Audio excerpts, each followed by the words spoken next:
Capítulo 5. Como pequeña introducción, en este capítulo vamos a estudiar una categoría entera en lo que significa idolatría, que se llama meisis. Meisis es una persona que seduce a otra, como vamos a estudiar, para hacer idolatría. Que es diferente del capítulo anterior, que es Madías, que es la persona que desvió, o las personas que desviaron a todo un grupo de gente. En este caso estamos hablando de un individuo. Vamos a ver, ley 1. Una persona que seduce a otro judío, tanto hombre como mujer, para hacer idolatría, por supuesto, recibe pena de muerte con apedreado, ser apedreado. Y a pesar de que el seductor no hizo idolatría y tampoco el seducido hizo idolatría, sino que solamente le indicó el seductor al seducido hacer idolatría, como dice el versículo, Bikesh la dijo, buscó desviarte del camino, aún así recibe pena de muerte apedreado. Tanto si el seductor era una persona simple, o si era un profeta, o sea, simple que no era un profeta, tanto si el seducido era un individuo, hombre o mujer, o individuos en plural, o sea, no eran la mayoría de una ciudad, ni la mayoría de una tribu, como en el caso del Madías, de los que desvían a toda una ciudad, etcétera. Aún así, su pena de muerte es con apedreado. 2. El que seduce a la mayor parte de una ciudad, esto se llama Madías, se llama un seductor más amplio, por así decir, que esto fue explicado ampliamente en el capítulo anterior, y no se llama meisis, no se llama seductor. ¿Qué diferencia hay entre meisis, el seductor, digamos, individual, y Madías, y aquellos que seducen a la mayoría de una ciudad? Básicamente son tres cuestiones. La cuestión número uno es que el meisis, que la Torá es muy estricta sobre este personaje, el meisis no necesita advertencia. Es decir, no hay que decirle, mirá que si vos seducís a una gente, te van a apedrear, etc. No necesita advertencia.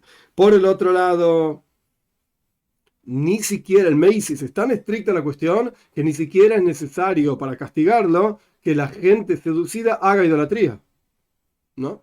En el caso de Madías, sí. Y por último, lo vamos a estudiar ampliamente, el meisis se puede emboscarlo, es decir, como vamos a estudiar, arreglar para terminar castigándolo, digamos, sin que él se dé cuenta que están siendo testigos de que él está seduciendo gente, etcétera, como vamos a estudiar ampliamente. Esas son las tres diferencias entre meisis y Madías. Vamos a ver. De vuelta, Alaja Beis, la segunda ley. Una persona que seduce a la mayor parte de una ciudad se llama Madías, no se llama meisis. Son seductores igual, pero de otra forma. Si esta persona que desvió a la mayoría de la ciudad se llama un profeta, profeta falso por supuesto, pero la gente lo conoce como un profeta, entonces recibe pena de muerte con apedreado, esquila. Y aquellas personas que fueron desviados son como individuos, como estudiamos en el capítulo anterior. Es una diferencia si es la mayor parte, una congregación, se lo juzga a cada uno que hizo idolatría, etcétera, y se les corta la cabeza. Pero si se juzga en forma individual, reciben piedrazos, apedreados. Y no son como las personas de una ciudad desviada hasta que los que desvían sean dos, como ya explicamos ampliamente. Y es lo mismo la persona que dice, la idolatría me dijo a mí, sírvanla. O la persona que dice, Dios, el verdadero, Kadosh Baruj Hu, me dijo a mí, sirvan idolatría. No hay ninguna diferencia. No deja de ser un profeta que desvió. Y si fueron desviados tras de él la mayor parte de una ciudad, ese profeta recibe apedreado. Una persona que es meisis, es decir, seduce, es un individuo, seduce tanto en plural como en singular, recibe pena de esquila, apedreado. ¿Cómo funciona? Una persona que le dice a su prójimo, a su compañero, por así decir, serviré idolatría, vamos a servir idolatría. Vamos, que yo voy a servir idolatría o vos vas a servir idolatría. Vamos y vamos a servir idolatría juntos, tal idolatría, que la forma de servir esa idolatría es de tal o cual manera. Voy a hacer una ofrenda, degollar un animal, voy a ir y voy a degollar un animal, vamos a degollar un animal juntos, voy a ofrendar una ofrenda de quemado, puede ser incienso, puede ser una parte de un animal, etcétera. Voy a ir y voy a ofrendar una ofrenda de quemado, vamos a ofrendar una ofrenda de quemado, voy a hacer nisuj, una libación, vamos y vamos a hacer una libación, vamos juntos a hacer una libación, voy a prosternarme, voy a ir yo y prosternarme, vamos juntos a prosternarnos. En cualquier caso se llama meisis. En el caso de Madías tenía que ser en plural, vamos todos a hacer idolatría. Acá puede ser en singular también. 3. si desvió a dos personas, estas dos personas mismas pueden ser sus testigos. Por supuesto, estamos hablando de dos personas que no hicieron idolatría. Desvió, sedujo, significa que por lo menos les dijo, vamos a hacer idolatría. Estas dos personas pueden ser sus testigos y ellos pueden llevarlo al juzgado y testificar contra él que así les dijo, y el juzgado va a apedrear a este seductor. Y el seductor no necesita, como dijimos anteriormente, advertencia. Si le dijo a una persona, entonces no tenemos dos testigos, y la Toira dice, al Pish, Eidim, Yakum Davar, dos testigos se necesitan para establecer un asunto, pero acá le dijo a uno solo, este individuo puede decir lo siguiente: tengo amigos que quieren hacer esto, quieren hacer idolatría, y engañan a este seductor hasta que seduzca, frente a los otros dos para matarlo. Y si no quiso el seductor seducir a dos, es una mitzvah, es un precepto emboscarlo. Es decir, esconder dos personas y decirle, che, contame lo que dijiste, etc. Como vamos a ver, todos los casos en los cuales hay una pena de muerte en la Torá, está prohibido emboscar, excepto este caso. ¿Y cómo se lo embosca al seductor? La persona que fue seducida, como es uno solo y por lo tanto no puede ser un testigo único, trae otros dos y los pone en un lugar oscuro para que vean al seductor y escuchen sus palabras, pero el seductor no los vea a ellos. Y él le dice al seductor, decime lo que me dijiste en privado, vos y yo, repetime aquello que me dijiste. Y el seductor va y le dice, vamos a hacer idolatría, voy a hacer idolatría, etc. O andá a hacer idolatría. Y el seducido le responde, ¿cómo vamos a dejar a nuestro Señor en los cielos e ir y hacer servicio a las piedras, a las maderas y a las piedras? Si el seductor se arrepiente, entonces está exento, patur. Vale aclarar que cuando la Torá dice patur, exento, significa patur abolosur, está exento pero está prohibido hacerlo igual. Y si el seductor dijo, así, esta es nuestra obligación y así es bueno para nosotros, entonces aquellos que están parados un poco más lejos, en la oscuridad, como dijo el Rambam anteriormente, lo llevan al juzgado y lo apedrean. Después de un juicio, por supuesto. 4. Es una mitzvah, es un precepto en manos de aquel que fue seducido, matar al seductor. Como está escrito, tu mano estará sobre él primero para matarlo. Y está prohibido para el seducido amar, entre comillas digo yo, al seductor, porque está escrito, loi soy veiloi, no lo ames, no lo aprecies, no le tengas lástima, por así decir. Por cuanto está escrito respecto del que odia, está prohibido, déjalo, o sea, no lo odies, sino que ayúdalo. Uno puede pensar que a este también lo tiene que dejar, tengamos lástima de él. La Torá dice, no lo escuches. Y por cuanto está escrito, no te pares sobre la sangre de tu prójimo, uno podría pensar que en este caso también uno no debería pararse sobre la sangre de este prójimo. Por eso la Torá dice, no tenga misericordia sobre él. Y está prohibido para el seducido aprender mérito. Bueno, digamos que en realidad lo hizo sin querer, etc. Esto está prohibido. Por cuanto está escrito, no tengas compasión. Y si le conoce el seducido sobre el seductor algún tipo de culpa, no tiene permiso hacer silencio de esta culpa. Por cuanto está escrito, tampoco lo cubras, tampoco lo protejas, digamos. Y la advertencia de una persona que seduce sin ser profeta, sin decir yo soy profeta de tal idolatría o de Dios mismo, etc. ¿Cómo sabes? ¿De dónde se aprende esa advertencia? Por cuanto está escrito, y todo el pueblo de Israel van a escuchar y van a ver y no van a hacer esto más. 5.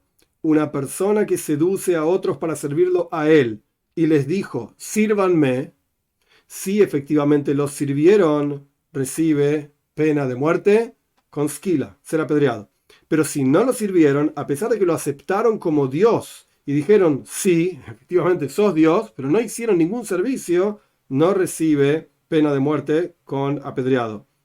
Pero si sedujo a servir a otra persona, sírvanlo a él, por así decir, o a cualquier otro tipo de idolatría, si aceptaron esa persona como Dios o esa idolatría como Señor, como Dios, etc., dijeron sí, vamos a hacer el servicio, a pesar de que todavía no lo sirvieron, ambos reciben pena de muerte con apedreado, el que seduce y el seducido, por cuanto está escrito, no lo ames, o sea, tampoco consientas con él, no lo escuches a él, he aquí, Si lo escuchaste y consentiste, a pesar de que todavía no hubo servicio, recibe pena de muerte de cualquier manera. 6. Un profeta que profetiza en nombre de la idolatría. ¿Cómo funciona? Esta es la persona que dice, me dijo tal idolatría o tal estrella, que es una mitzvah, es un precepto hacer de tal o cual manera, o no hacer esto o aquello. Incluso si este profeta de idolatría apuntó correctamente y dijo la halajá, la ley, como corresponde para impurificar lo que es impuro y para purificar aquello que es puro, si le advirtieron frente a dos testigos, esta persona recibe genek, ser ahorcado, que no es la horca clásica que uno tiene en la cabeza, digamos, colgando un hilo, etcétera, era otro tipo de ahorcado que el Rambam explica ampliamente en las leyes de Sanedrin, como está escrito, y aquella persona que hable en nombre de otros dioses, y morirá ese profeta. La palabra de morirá significa la clásica muerte en la Torá, que es ahorcado. Y la advertencia de esto es, dentro del versículo que dice, el nombre de otros dioses no mencionen. 7. Y está prohibido hacer un tipo de discusión. Dinut shuva. Din significa literalmente juicio, shuva significa respuesta. Pero o sea, un ida y vuelta de respuestas con aquel que profetiza en nombre de la idolatría. Y no le preguntamos a él ninguna señal ni ninguna maravilla. Y si lo hizo por sí mismo, hizo maravillas y milagros, etc., no prestamos atención sobre esto y no pensamos tras de él, ¿será que son verdad o no son verdad, etcétera? Y toda aquella persona que piensa en los milagros que éste hace, quizás son verdad, está transgrediendo un precepto prohibitivo. Por cuanto está escrito, no escuches las palabras de aquel profeta. Y también el profeta falso. Es decir, que profetiza en nombre de Dios, pero en realidad lo que está diciendo está mal, es falso. Su muerte también es ahorcado. A pesar de que profetizó en nombre de Dios y no agregó y no quitó, por cuanto está escrito, sin embargo, el profeta que sea culpable a propósito y hable algo en mi nombre que yo no mandé, y morirá aquel profeta. 8. Es lo mismo un profeta que profetiza lo que no escuchó en su visión profética, o sea, no le fue dicho a él en su visión profética, o quien escuchó las palabras de otro profeta y dice, eso me fue dicho a mí en realidad. Y él profetiza diciendo eso, este es un profeta falso y su muerte es ahorcado. 9. Todo aquel que evita a sí mismo de matar un profeta falso por su virtud, porque este es un profeta que está profetizando en nombre de Dios. Entonces ya sabíamos las condiciones explicadas en las leyes de fundamentos de la Torá, cuáles son las condiciones de un profeta, Bnei Nevim, los hijos de los profetas, estudiantes de los profetas, que eran personas espiritualmente elevadas. Entonces ahora tenemos miedo de matar a este tipo que es espiritualmente elevado, pero está diciendo mentiras en nombre de Dios. Todo aquel que tiene miedo, porque este personaje, este profeta falso, anda en los caminos de la profecía, está transgrediendo un precepto prohibitivo, por cuanto está escrito, no temas de él.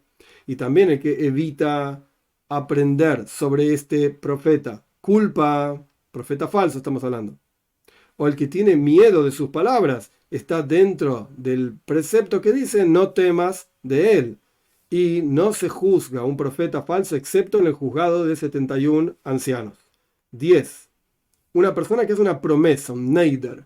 Un neider significa que la persona prohíbe algo, un objeto sobre él, bajo la obligación de llevar una ofrenda al templo si es que tiene beneficio de ese objeto. Esto se llama un neider.